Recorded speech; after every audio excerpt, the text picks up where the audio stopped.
오늘 하나님의 말씀은 말라기 3장 7절에서 18절까지 말씀을 살펴보도록 하겠습니다.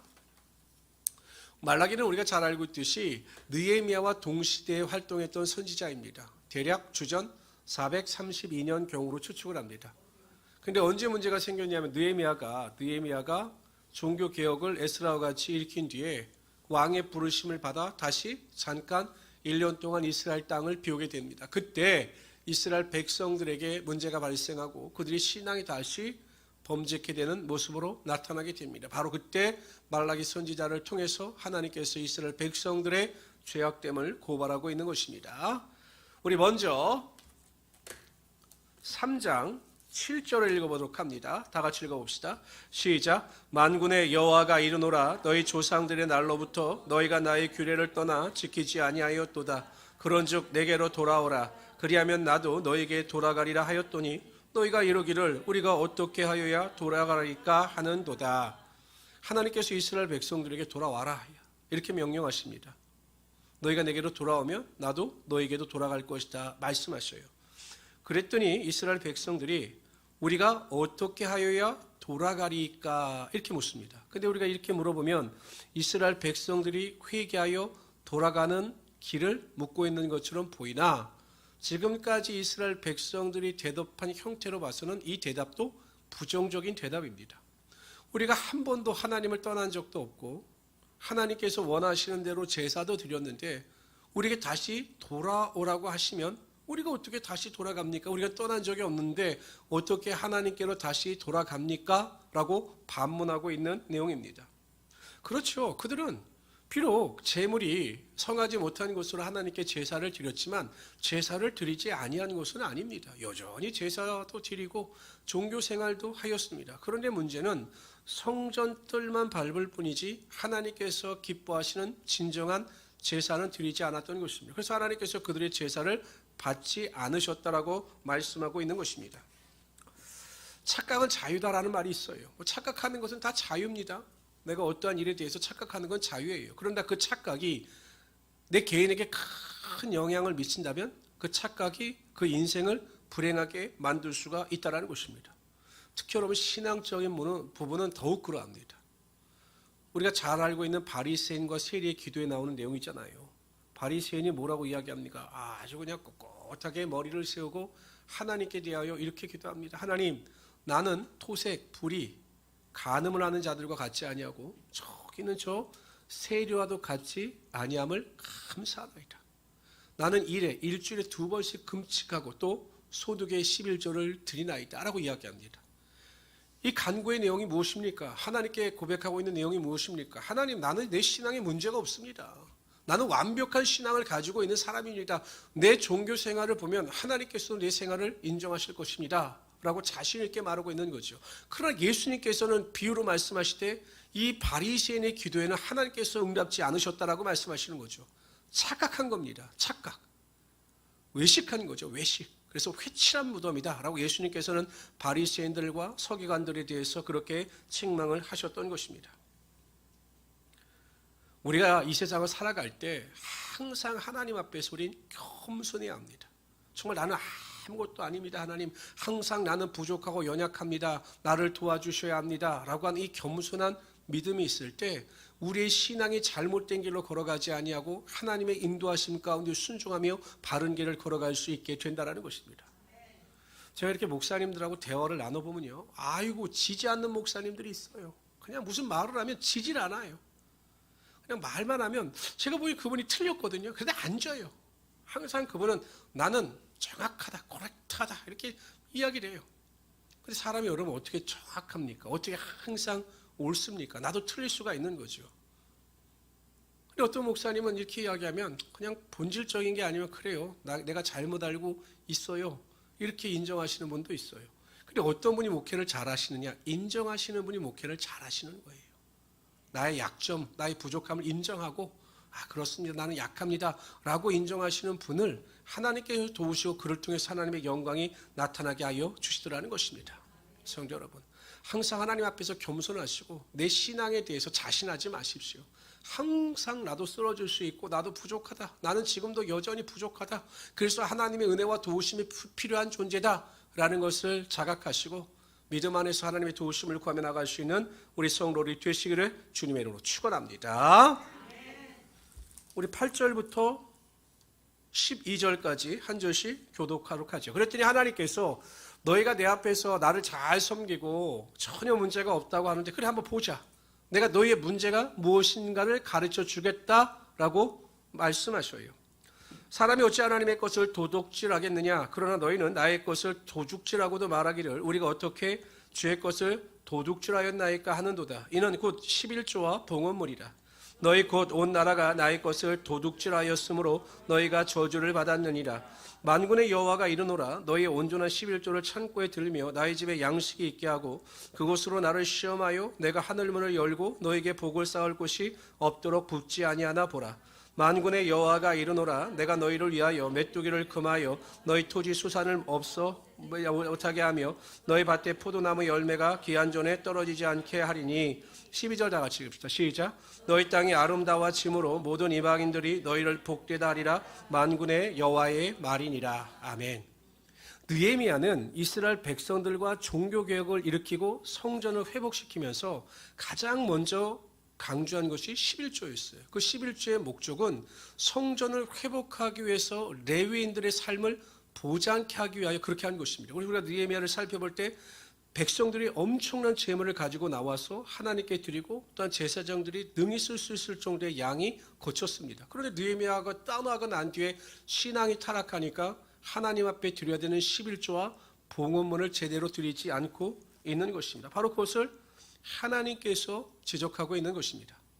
성경에서는 하나님께서 분명하게 이스라엘 백성들에게 구약 성경에 보면 11조를 말씀하시면서 11조가 왜 필요한 것인가, 11조의 목적에 대해서 분명히 말씀하셨습니다. 우리 다 같이 한번 읽어봅시다. 시작. 드리는 11조를 레위에게 기업으로 주었으므로 내가 그들에 대하여 말하기를 이스라엘 자손 중에 기업이 없을 것이라 하였노라. 여러분, 우리가 잘 알다시피 하나님께서 지파의 땅을 분배하실 때 레위의 분깃은 없게 하셨어요. 그리고 이스라엘 백성들이 11조를 통해서 그를 봉양케 하셨습니다. 왜 레위 족속들에게 땅을 주시지 않으셨을까요? 하나님만을 바라봐라. 하나님만을 의지하라. 이렇게 하나님께서 말씀하시기 위해서 레위인들에게는 기업을 주시지 않았던 것입니다. 그래서 그 레위인들을 잘 섬기기 위해서 하나님께서 이 11조에 대해서 말씀하고 있는 것입니다. 28절 읽어봅시다. 시작. 너희는 이스라엘 자손에게서 받는 모든 것의 11조 중에서 여호와께서 거제도 드리고 여호와께 거제물을 제사장 아돈에게도 돌리라. 이것이 11조의 첫째 목적이라는 것입니다. 두 번째는요, 신명기 14장 28절 29절 다 같이 읽어봅시다. 시작. 매 3년 끝에 그의 소산의 10분의 1을 다 내어 내 성읍에 저축하여, 다 같이 읽어봅시다. 시작. 너희 중에 분기나 기업이 없는 레위인과 내 성중에 거루하는 객과 및 고아와 가부들이 와서 먹고 배부르게 하라. 그리하면 내 하나님 여호와께서 내 손으로 하는 범사에 내게 복을 주시리라. 그러니까 11조의 목적은 그 11조를 통해서 어려운 과부나 고아들을 돕기 위하여 하나님께서 백성들에게 11조를 요구하신 것입니다. 그런데 구약에도 보면 우리가 온전한 11조를 드리기 위해서 가져야 되는 마음의 태도가 있어요. 정말 마음의 태도가 중요한데 그 마음의 태도가 무엇인가? 다윗은 이렇게 고백합니다. 다 같이 읽어봅시다. 시작. 우리 하나님 여호와여, 우리가 주의 거룩한 이름을 위하여 성전을 건축하려고 미리 저축한 이 모든 물건이 다 주의 손에서 왔사오니 다 주의 것이니라. 무엇이라고요? 주의 것이라는 거예요. 우리가 하나님 앞에 온전한 11조를 드리기 위해서 가장 중요한 것이 무엇이냐면 나의 모든 소유가 다 하나님의 것임을 인정해야 한다는 것입니다. 그러니까 우리는 우리의 것을 하나님께 드린다라고 생각하면 안 되는 거예요. 다윗 같은 경우도 하나님의 것을 하나님께 드린다라고 생각하여 믿음으로 하나님께 11조를 드렸던 것입니다. 뿐만 아니라 다윗은 이렇게 고백합니다. 시작. 나와 내 백성이 무엇이기에 이처럼 즐거운 마음으로 드릴 힘이 있었나이까. 모든 것이 주께로 말미암아 싸우니 우리가 주의 손에서 받은 것으로 주께 드렸을 뿐이니라.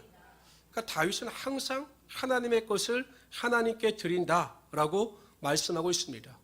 보통 성경에서 예수 믿는 성도들을 청지기라고 합니다. 청지기. 이 세상의 모든 것, 나의 건강, 나의 소유, 나의 모든 분깃조차도 내 것이 아니라 하나님으로부터 분배받은 것을 하나님을 위하여 살아간다는 것이 청지기예요. 그러니까 여러분, 자녀들에 대한 소유권도 우리에게 없는 것입니다. 자녀들도 하나님께서 우리에게 맡겨주신 소유물이 되는 것입니다. 하나님의 소유라는 거죠. 이 청지기 의식이 있을 때 우리가 감사함으로 하나님께 예물을 드릴 뿐만 아니라 우리의 삶의 모든 것, 시간도 모든 것도 다 하나님께 드릴 수 있게 된다는 것입니다. 자꾸 내 거라고 생각하니까 안 드리는 거죠. 11조뿐만 아니라 봉헌물도 안 드렸어요. 헌신과 수고도 하지 않았던 것입니다. 항상 우리는 모든 것이 다 하나님의 것이다. 나의 소유, 내 스스로가 다 하나님께 드리는 것이다. 그래서 사도 바울 같은 경우는 이야기할 때 무엇을 얘기하냐면 나를 하나님께 전제와 같이 드린 바가 되었다라고 고백하고 있지 않습니까? 이러한 드림에 대한 믿음이 있을 때 하나님께 감사하게 드리게 되는 것이고 하나님께 온전히 영광을 돌릴 수 있게 된다는 것입니다. 오늘 본문에 보면 그래서 하나님께서는 하나님께 온전한 11조와 봉헌물을 드리는 자들에게 어떠한 축복이 임하는가에 대해서 이렇게 말씀하셔요. 10절에 보면 복을 쌓을 곳이 없도록 부어주신다. 그 다음에 11절에 보면 풍성한 결실이 나타나게 하여 주신다는 것입니다. 우리가 수고한 대로 뿌린 대로 하나님께서 수확을 거두게 하여 주신다는 것입니다. 하나님께 드리는 자들에게 이러한 축복과 은혜와 능력이 나타나게 하여 주신다는 거예요. 근데 여러분, 중요한 게 있어요. 그러니까 한국에서 목사님들이 자꾸 물질 설교하면 성도들이 은혜를 못 받는 이유 중에 하나가 뭐냐면 포커스를 복에 맞추기 때문에 그래요. 복. 물질을 드리면 복을 받는다. 이거 맞는 말이에요. 그러나 여러분, 복이 물질을 드리는 목적은 아니에요. 우리가 하나님 앞에 물질을 드리고 하나님 앞에 봉헌 드리는 이유는 무엇이냐? 감사하기 때문에 그러는 거죠. 감사하기 때문에. 복을 받기 위해서 물질을 드리는 게 아니에요. 이게 잘못된 거예요. 여러분, 11조를 드리고 온전한 봉헌을 드린다고 해서 다 복을 받느냐? 아니에요. 받지 않을 수도 있어요. 하나님께서 물질적인 복이 아니라 평강의 복을 주시기도 하고 건강의 복을 주시기도 하는 거죠. 여러분, 생각해 보세요. 제가 누군가에게 선물을 주는데 목적이 있이 선물을 줬어요. 그럼 그게 무엇입니까? 뇌물이에요. 그러나 감사함으로 주는 것은 선물이에요. 하나님께 드리는 11조나 봉헌물은 뇌물이 아니에요. 내가 복을 받기 위해서 하나님께 뇌물을 드리는 게 아니에요. 그냥 모든 게 감사하는 거죠. 살아 숨쉬는 것도 감사하는 것이고 이렇게 예배를 드리는 것도 감사한 것인데 내가 그 감사함을 어떻게 표현할까? 그래서 예물을 통해서 하나님께 내 감사의 마음을 표현하는 것입니다. 그래서 하나님께서 너무 감사하여 예물을 드리는 자에게 하나님께서 그 믿음을 보시고 그의 삶에 하나님의 복이 반드시 임하게 하여 주신다는 것입니다. 그래서 우리 성도님들은 항상 복이 목적이 아니라 내가 하나님께 예물을 드릴 때 저는 그래서 그 생각이 있어요. 내가 굳이 11조 설교, 물질 설교 할 필요가 없다. 어떤 성도는요, 다른 교회에서 물질 때문에 시험 들어오셨는데 제가 물질 설교를 잘 안 하시니까 너무 또 물질 설교 안 하신다. 좀 물질 설교 좀 하시라고 그러시는데 저는 확신이 있어요. 감사해야 예물을 드리는 것은 내가 은혜를 받으면 하나님께 예물을 드리게 되어 있는 거예요. 그걸 굳이 인간적인 생각으로 목사님들이 무슨 장사꾼처럼 봉투를 흔들면서 막 이러는 것은 하나님을 모독하는 행위입니다. 항상 감사함으로 넘치면 마찬가지잖아요. 제가 아내에게 감사하면 생일 선물도요, 막 100만 원씩 주고 200만 원씩도 줄 수 있어요. 감사하지 않으면 그냥 5만 원, 10만 원만 주는 거죠. 없어서 못 쓸 수도 있지만. 그래서 우리 성도님들은 항상 내가 매일 감사함을 어떻게 표현할까? 내가 헌신할 수도 있는 거죠. 주일에 헌신하는 거죠. 내 자신을 봉헌물로 드릴 수도 있는 겁니다. 또한 물질을 통해서 하나님께 또한 감사를 드릴 수 있는 것이에요. 어찌하든지 우리는 우리의 감사하는 마음을 하나님께 표현해야 하는 것입니다. 우리 성도들은 그러한 은혜와 능력을 누리며 살아갈 수 있는 귀한 성도들이 되시기를 주님의 이름으로 축원합니다. 우리 13절, 15절, 13절부터 15절까지 읽도록 하죠. 13절 제가 읽겠습니다. 여호와가 이르노라 너희가 완악한 말로 나를 대적하고도 이르기를 우리가 무슨 말로 주를 대적하였나이까 하는도다. 이는 너희가 말하기를 하나님을 섬기는 것이 어때니 만군의 여호와 앞에서 그 명령을 지키며 슬프게 가는 것이 무엇이 유익하리요. 그러니까 이게 회의주의에 빠진 거예요. 악인이 득세하고 하나님을 섬기는 자들, 어찌 보면 여러분 제대로 섬긴 것도 아니거든요. 제대로 섬기지 않았기 때문에 하나님을 복을 보지 못하는데, 이들은 자신들이 잘 믿고 있다고 생각하니 여호와 앞에서 내가 명령을 지키기도 하고 또한 슬픈 마음을 가지고 또한 그 하나님 앞에 궁유를 구했지만 아무 유익이 없었다는 것입니다. 하나님이 내 슬픔을 바꿔주시지 않으셨다는 것이에요. 15절 다 같이 읽읍시다. 시작. 악을 행하는 자가 번성하며 하나님을 시험하는 자가 화를 면한다 하는다 함이라. 어찌 보면 세상의 모든 논리나 이치가 그래요. 항상 세상은 불공정합니다. 정확하게 살 수가 없어요. 왜냐하면 죄가 관영하고 죄가 지배하는 시대이기 때문에 여러분, 착한 사람, 의로운 사람, 바른 사람이 잘 살고 정직하고 성실한 사람이 잘 살아야 되는데 그렇지 못한 게 사회의 구조입니다. 그것에 대해서는 불만을 가질 필요가 없어요. 그럼 우리가 탄식은 할 수 있죠. 야, 하나님이 살아계시다면 왜 이런 일이 벌어질까라고 하는 신앙적 회의 정도는 가질 수가 있어요. 그러나 거기서 더 나가면 안 되는 것입니다. 지금 이스라엘 백성은 더 나간 거예요. 하나님은 교만한 자에게 오히려 더 잘해주신다. 죄를 범해도 아무 문제가 없으니 죄를 범한 자가 더 형통하게 된다. 정말 하나님은 살아계시는 것인가라고 하는 회의까지 빠졌던 거죠. 중요한 게 있습니다. 우리는 허상을 보며 살아가는 자들이 아니라 실상을 보면서 살아가는 자들입니다. 보이지 않는 것을 보면서 살아가는 자들이 믿음으로 살아가는 자들인 것이에요.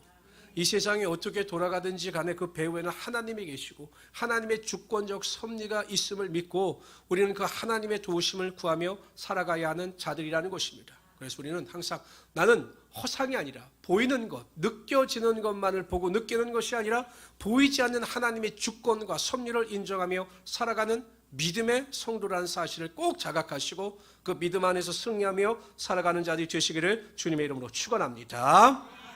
그런데 허상을 보는 자들이 있는가 하면 실상을 보는 자들도 있는 거예요. 16절 봅시다. 다 같이 읽읍시다. 시작. 그때 여호와를 경외하는 자들이 피차에 말하매 여호와께서 그것을 분명히 들으시고 여호와를 경외하는 자와 그 이름을 존중히 여기는 자를 위하여 여호와 앞에 있는 기념책에 기록하였느니라. 허상을 보는 자들은 불평과 원망을 쏟아내지만 실상을 보는 자들, 즉 여호와를 경외하는 자들은 피차 말하는 겁니다. 피차 말한다는 게 무엇입니까? 고백하고 확신한다는 거예요. 피차 말하는 거예요. 분명히 이루실 것을, 행하실 것을 입술로 고백한다는 것입니다. 하나님께서 분명히 들으신다는 것입니다. 분명히 들으신다는, 우리가 말하는 것을 분명히 들으신다는 것입니다. 그러면서 그들이 확신하는 게 무엇입니까? 여호와를 경외하는 자와 여호와의 이름을 존중히 여기는 자를 위하여 여호와 앞에 있는 기념책에 자신들을 기록하신다는 사실을 믿었던 것입니다. 성도 여러분, 세상이 아무리 흉흉하고 세상이 아무리 약하다 할지라도 믿음 위에 바로 서서 하나님을 경외하며 하나님을 존귀 여기며 살아가는 자들을 하나님은 한 사람도 놓치지 아니하시고 그 모든 이름을 생명책, 기념책에 기록하여 주셔서 우리를 기억하시며 우리를 반드시 보호하고 계시다는 사실입니다. 우리가 그걸 믿어야 되는 거예요. 확실히 믿어야 되는 것입니다. 하나님께서 침묵하시는 것 같고 하나님께서 응답하시지 않는 것 같지만 하나님은 여전히 하나님을 존귀 여기며 하나님을 경외하는 자들을 기억하시고 주님의 날개 아래 끝까지 보호하고 계시다는 사실을 우리가 믿고 견고하며 흔들리지 말아야 한다는 것입니다. 그런데 하나님께서 바로 응답하셔요. 여호와를 경외하는 자들의 고백에 대해서 바로 응답하십니다. 17절 18절 다 같이 읽어봅시다. 시작. 만군의 여호와가 이르노라. 나는 내가 정한 날에 그들을 나의 특별한 소유로 삼을 것이요 또 사람이 자기를 섬기는 아들을 아낀 같이 내가 그들을 아끼리니 그때 너희가 돌아와서 의인과 악인을 분별하고 하나님을 섬기는 자와 섬기지 않는 자를 분별하리라. 하나님께서 특별한 날, 정한 날에 우리를 특별한 소유로 삼아 주시고 또 자기를 섬기는 아들을 아낀 같이 우리를 아끼신다라고 말씀하셨습니다. 이 정한 날이 언제냐?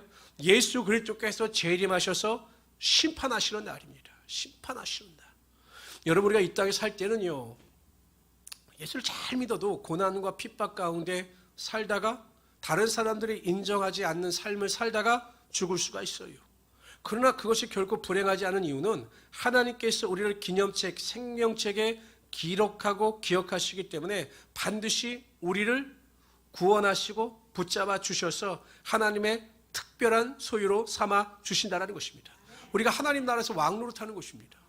하나님과 더불어 왕노릇하는 것입니다. 우리가 하나님께서 우리가 아들을 아끼는 것처럼 우리를 아끼고 보호하여 주신다는 것입니다. 우리 이 땅에서도 보호해 주셔요. 하나님께서 우리를 구원하여 주셔서 하나님의 자녀 삼아 주시고 하나님께서 항상 우리를 보호하여 주십니다. 그러나 하나님 나라에 가면 항상 우리 함께 하시고 우리가 하나님과 더불어 살아가기 때문에 우리의 삶에 영원히 목마르지 않은 기쁨이 반드시 흘러 넘치게 하여 주신다는 것입니다. 뿐만 아니라 여러분 보세요. 우리가 하나님 나라에 들어가고 심판의 때가 이르게 되면 의인과 악인의 구별을 보게 될 것이고 섬기는 자와 섬기지 아니하는 자의 구별을 보게 된다는 것입니다. 이 세상에 차이가 없지만 하나님 나라의 심판대 앞에서는 반드시 그 차이가 나타나게 된다는 것입니다. 그래서 세상에는요 뜻대로 되지 않는 일도 많고 또 노력한 만큼 결실이 나타나지 않은 일들도 많아요. 그래서 우리가 참 헛고생했다 이런 말을 많이 하잖아요. 근데 여러분 하나님의 나라의 일은 절대 헛수고나 헛고생이 없어요. 하나님께서 모든 것을 기억하셔요. 작은 소자에게 냉수한 그릇 대접한 것조차 기억하시는 하나님이 하나님을 위하여 살고 하나님을 기쁘시게 하는 일에 최선을 다하는 자의 그 모든 것을 기억하시지 않겠느냐라는 것입니다. 오늘 밤에도 여러분 이렇게 주님 앞에 나와서 우리가 믿음으로 기도하고 간구하며 몸부림치는 자들의 기도를 반드시 기억하시고 응답하여 주시고 하나님의 능력이 반드시 나타나게 하여 주실 것입니다. 소망 없는 이 시대 가운데 제가 얼마 전에도 안양시 기독교연합회 목사님들을 좀 만나서 이야기를 나눴는데 어느 목사님이 이런 말씀을 하시더라고요. 거기서 목사님 지금 예수님이 오셔도 전혀 이상하지 않은 시대에 우리가 살고 있어요. 정말 이제 오실 것 같아요. 마지막 때라는 거죠. 그래서 우리가 더욱더 경각심을 가지고 믿음 안에서 바로 서서 승리하며 살아갈 수 있어야 한다는 것입니다. 예수님께서 제자들이 길을 가다가 이렇게 가라지, 곡식과 가라지가 같이 있는 것을 이렇게 보고 저는 솔직히 가라지하고 벼도 구별 못하겠더라고요. 저를 이렇게 보니까. 그러니까 제자들이 말하죠. 예수님 우리가 가라지를 뽑을까요? 관둬라. 가라지를 뽑다가 자칫 곡식도 다 뽑으니까 곡식도 피해가 가니까 뽑지 말아라. 마지막 때가 되면 심판달에 이 가라지는 모아서 불살라지게 될 것이고 하나님께서 알곡은 구별하여 세우실 것이다 라고 말씀하셨어요. 이 시대가 그런 시대가 아닐까. 지금 하나님께서 교회 안에서도 알곡과 가라지를 분리하는 시대가 아닐까라고 하는 생각이 듭니다.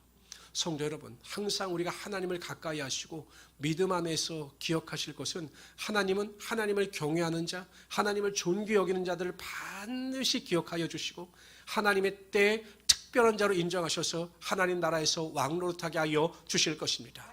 눈물로 씨를 뿌리는 자는 기쁨으로 그 단을 거두리로다. 우리가 이 땅에서 어떠한 고통과 좌절과 슬픔 속에서도 하나님을 향한 믿음을 버리지 아니하고 씨를 뿌릴 때마다 하나님은 그 씨를 기억하시고 우리의 삶의 기쁨으로 그 간을 거둘 수 있는 그날이 우리의 삶 가운데 임하게 하여 주실 것입니다. 만일 이 땅에서 우리가 그러한 기쁨을 얻지 못했다 할지라도 반드시 하나님 나라의 심판대 앞에 섰을 때 하나님께서는 저와 여러분을 향해서 잘했다, 충성된 종아라고 칭찬하시며 우리를 기뻐하실 것입니다. 그날을 여러분 기대하시면서 소망 가운데 승리하며 살아갈 수 있는 우리 성도들이 되시기를 주님의 이름으로 축원합니다.